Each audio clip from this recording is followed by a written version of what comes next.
नमस्कार, मैं हूं अरुण भाटी और आप देखना शुरू कर चुके हैं न्यूज़ लाइव 18। और आज हमारे साथ मौजूद हैं बीजेपी के कद्दावर नेता ईश्वर मावी जी। आज उनसे बात करेंगे कि उनका ये सियासी सफ़र कहां से शुरू हुआ। सर, बहुत बहुत स्वागत है आपका हमारे चैनल में। बहुत बहुत धन्यवाद भाटी जी। सर, हर किसी इंसान का एक सफ़र होता है, तो आपका सफ़र, ये सियासी सफ़र कहाँ से शुरू हुआ?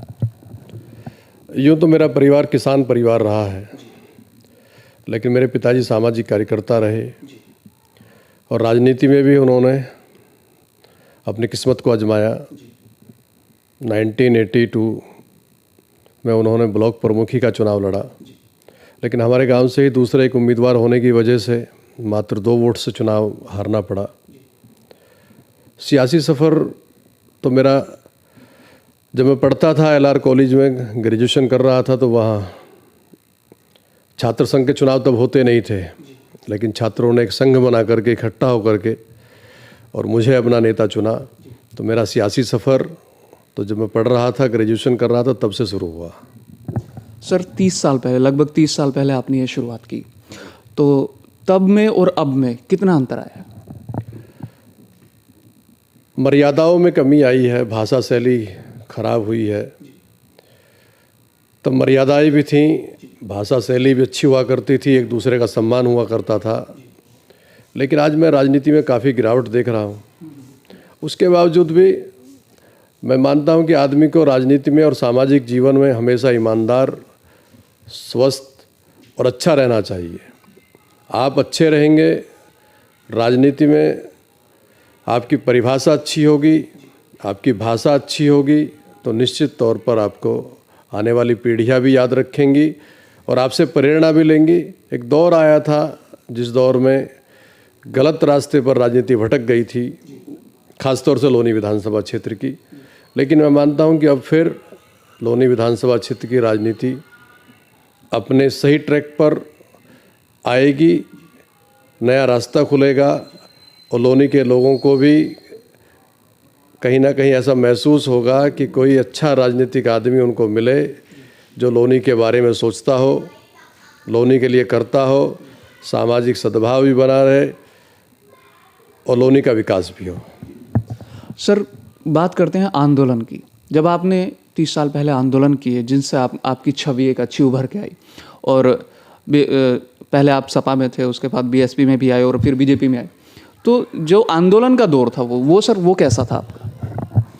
हम लोग बुनियादी सुविधाओं को लेकर के और सरकारी नीतियों के विरोध में, जब लगता था कि ये नीतियां जनता के विरोध में हैं, इन नीतियों से जनता का नुकसान होगा, हम लोगों ने कई बार आंदोलन किए, जिसमें हम लोगों को सड़क के ऊपर भी बैठना पड़ा। कई बार हम लोगों को अन्य दूसरे रास्ते अपनाने पड़े, पुलिसिया जुल्म का भी शिकार हम लोगों को होना पड़ा, झूठे मुकदमे हमारे ऊपर दर्ज किए गए। जिन कार्यक्रमों में हम शामिल भी नहीं थे, उन कार्यक्रमों में भी हम लोगों का नाम पुलिस ने अपनी विवेचना में या FIR में दर्ज करके हम लोगों का उत्पीड़न करने का काम किया। लेकिन हौसले नहीं टूटे, हमेशा मजबूती के साथ लड़ाई लड़ी। चाहे बिजली वाल को लेकर आंदोलन हो, चाहे किसानों को लेकर आंदोलन हो, चाहे नौजवानों के रोजगार को लेकर आंदोलन हो, चाहे नौजवानों की शिक्षा को लेकर के आंदोलन हो, कोई भी आंदोलन रहा। और एक आंदोलन तो ऐसा आया कि जब हमारे क्षेत्र के किसानों की ज़मीन UP SIDC और गाजियाबाद विकास प्राधिकरण द्वारा अधिग्रहित कही गई, उस अधिग्रहण में किसानों के ना के बराबर मुआवजा तय किया गया। हम लोगों ने एक राजनीतिक संगठन था देहात मोर्चा, मैं उसका उपाध्यक्ष हुआ करता था, प्रदेश का उपाध्यक्ष। तो हम लोगों ने आंदोलन चलाया UP SIDC के किसानों को, जो ट्रोनिका सिटी आज इस नाम से आप जानते हैं, वहाँ हम लोगों ने एक लंबा आंदोलन चलाया। वहाँ के किसानों को न्याय मिला। फिर 3 गांवों की ज़मीन, जिसमें मेरा गांव भी शामिल था, बंथला, टीला शहबाजपुर, भोपुरा, यहाँ भी गाजियाबाद विकास प्राधिकरण बेहद सस्ते दामों में ज़मीन को अधिग्रहित कर रहा था। हमने लंबा आंदोलन चलाया। उसके बाद यहाँ के किसानों को बढ़ा हुआ मुआवजा मिला, और वो उस वक्त बढ़ा हुआ मुआवजा मैं इसलिए कह सकता हूँ कि शायद पूरे देश में इससे ज़्यादा मुआवजा कहीं नहीं मिला था। नोएडा के किसानों को भी 1999-2000 के आसपास जाकर के लगभग 3 लाख रुपए का मुआवजा मिला। 3 लाख रुपए प्रति गज या प्रति बीघा शायद था, हाँ याद नहीं है। और हमारे यहाँ 1991 में वो मुआवजा मिल गया था। तो मैं मानता हूँ कि ये आंदोलन का ही प्रभाव था। और जब आंदोलन होता है और ईमानदारी से आंदोलन होता है तो निश्चित तौर पर अधिकारी को झुकना पड़ता है और अधिकारों की रक्षा होती है और न्याय भी मिलता है। तो ये मुझे लगा। और हम लोगों ने बहुत सारे आंदोलन चलाए, उन आंदोलनों में सफलता भी मिली। ये ज़रूर है कि जब विपक्ष की सरकार होती है और विरोधी पक्ष के लोग आंदोलन करते हैं तो सरकारी जुल्म का शिकार तो उनको होना पड़ता है। उस जुल्म के शिकार हम भी हुए हैं, लेकिन कोई बात नहीं, कभी ना हम घबराए ना टूटे, हमेशा लड़ाई लड़ी। कई बार तो ऐसे ऐसे आंदोलन हुए कि बारिश पड़ रही है बहुत तेज़, आंदोलन का दिन तय कर दिया और हमने सड़क पर बैठ कर के उन आंदोलनों को किया। सड़क पर हम लोग भीगते रहे, जनता भीगती रही, पुलिस लाठी चलाती रही, लेकिन हम लोग वहाँ से हिले नहीं और अपनी समस्या का समाधान करा करके अपनी मांग को पूरी करा करके वहाँ से उठे। सर, किसानों के लिए इतने आंदोलन किए और आज एक आंदोलन किसानों के लिए फिर से हो रहा है, तो इस आंदोलन में और उस आंदोलन में तो बहुत अंतर है। इसके लिए आप क्या कहना चाहेंगे? मैं मानता हूँ कि शायद कोई भी अभी तक इस बिल को समझ नहीं पाया है।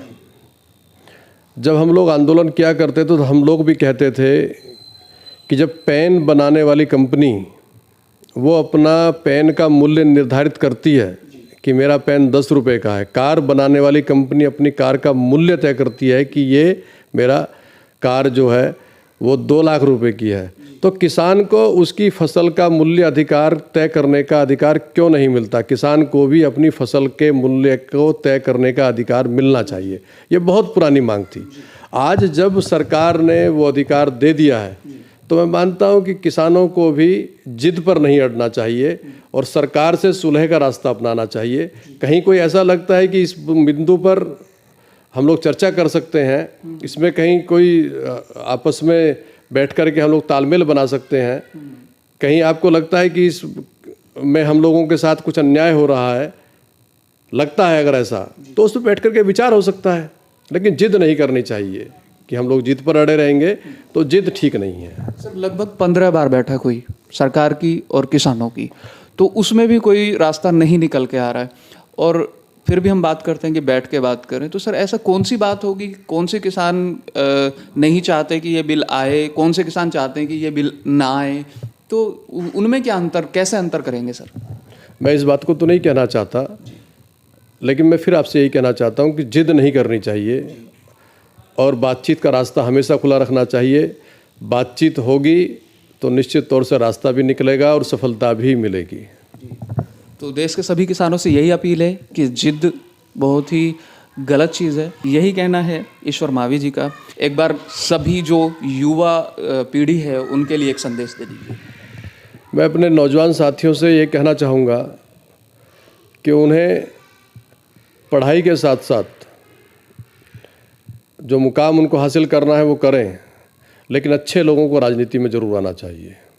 अच्छे लोग राजनीति में आएंगे तो राजनीति करने वाले लोगों के ऊपर जिस तरीके के आरोप लगते हैं और राजनीति करने वाले को जिस तरीके से गलत समझने की कोशिश की जाती है, ये लोकतांत्रिक देश है। जब तक हम लोग अच्छे लोग राजनीति में नहीं आएंगे तो मुझे नहीं लगता है कि हम राजनीति में अगर कहीं कुछ गंदगी है तो उसे दूर कर पाएंगे। जब अच्छे लोग आएंगे तो राजनीति की गंदगी भी दूर होगी। दूसरा, मुझे समाजवादी पार्टी में रहते हुए 2-2 बार एमएलए का टिकट हुआ। मैंने भरसक प्रयास किया, लोगों का स्नेह और सहयोग भी रहा और बहुत अच्छा समर्थन भी मुझे मिला। मैं खुद नगर पालिका अध्यक्ष का चुनाव निर्दलीय लड़ा, लगभग 18,000 वोट मुझे मिले। उसके बाद 2017 में अपनी धर्मपत्नी को चुनाव लड़वाया, उन्हें भी दुर्भाग्य से निर्दलीय चुनाव लड़ने का मौका मिला। उसके बाद भी उन्होंने सारी राजनीतिक दलों को पीछे छोड़ते हुए, जिसमें बहुजन समाज पार्टी जो राष्ट्रीय पार्टी है, आम आदमी पार्टी, राष्ट्रीय लोकदल और राष्ट्रीय पार्टी कांग्रेस, इनके उम्मीदवारों को पीछे छोड़ते हुए तीसरा स्थान हासिल किया था। 25,000 वोट लगभग उनको मिले थे। ऐसे ही मुझे भी इतने ही वोट मिले और मैंने भी इन्हीं सभी राजनीतिक दलों के लोगों को पीछे छोड़ा था। लेकिन निर्दलीय होने के बावजूद आपको इतना अच्छा सपोर्ट जनता ने दिया। चुनाव कई बार दूसरे मुद्दों पर चला गया, अगर चुनाव दूसरे मुद्दों पर नहीं जाता, चुनाव एचएम नहीं होता, तो लोनी की जनता के दिलों में तो मैं आज भी हूँ, उनके मन में आज भी हूँ और हमेशा रहूँगा। लोनी के लोगों का एहसान हमेशा मेरे ऊपर रहेगा। लोनी के लोग मुझे हमेशा अपना प्रतिनिधि चुनना चाहते थे, लेकिन कुछ ऐसी व्यवस्थाएं हो जाती हैं कि जिसकी वजह से मुझे वो शायद उनकी सेवा करने का ज़्यादा मौका नहीं मिला। लेकिन जब जब भी मुझे मौका मिला तो मैंने दिल खोल करके मदद की और दिल खोल करके सेवा की। आज भी लोनी के लोगों के बीच में हूँ और जब तक जीऊँगा तब तक लोनी के लोगों के बीच में रहूँगा, उनके लिए काम करता रहूँगा, चाहे कुछ भी हो जाए। बहुत बहुत धन्यवाद। बहुत बहुत शुक्रिया सर, आप हमारे साथ जुड़े। तो ऐसे ही नए किसी नेता के साथ मिलेंगे। मुझे दीजिए इजाज़त। नमस्कार।